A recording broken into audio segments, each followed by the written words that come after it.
এটারই ধর ওই সুটারে ফেরো না।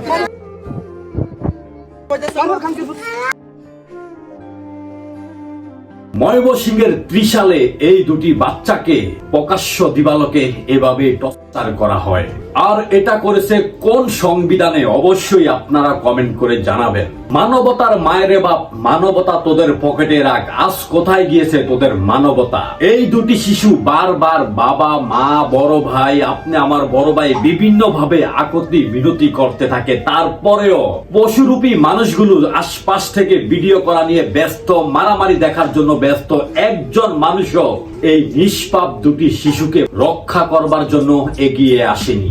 মানুষ কত বড় জাহেল হলে পরে এতটুকু ছোট্ট ছোট বাচ্চাদেরকে এইভাবে বিদ্যুৎ শর্ট দিতে পারে, ময়লা পানি খাওয়াতে পারে, পুষ্করিতে নিয়ে শুকাতে পারে। তাদের অপরাধ ছিল তারা নাকি মোবাইল চুরি করেছে, কিন্তু তাদের কাছে কোনো ধরনের প্রমাণ ছিল না। বিনা প্রমাণেই এই দুটি বাচ্চার উপরে এভাবে নির্যাতন করে তারা। শুধুমাত্র এই বাচ্চাদের উপরে তারা নির্যাতন করেনি, তারা এই বাচ্চাদের অভিভাবক, তাদের মা বাবাকে মিথ্যা মামলা দিয়ে থানায় পাঠিয়ে তারপরে বাচ্চাদেরকে তারা এভাবে নির্যাতন শুরু করে।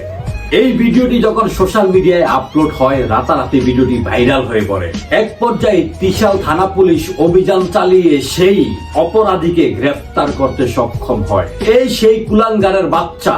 পুলিশ তাকে গ্রেফতার করেছে ঠিকই, কিন্তু উপস্থিত সেখানে আরো লোকজন ছিল।